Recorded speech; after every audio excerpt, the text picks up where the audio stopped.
Ravi. I ní rábhlíonn de Flanáil, tá buaiteoirí Gradam Ceoil TG4.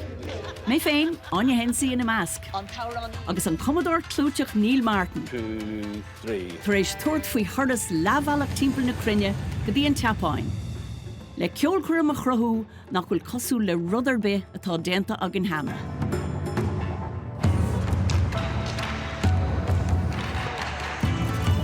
Thosa sé mar chunceap, siimplí ach dáma. Sár cheoltóirí na Hearn á dúirt le chéile, le halaíonn tóirí na tSeapáine cheandas na stáitse is umrátaí domhan. Expo 2025.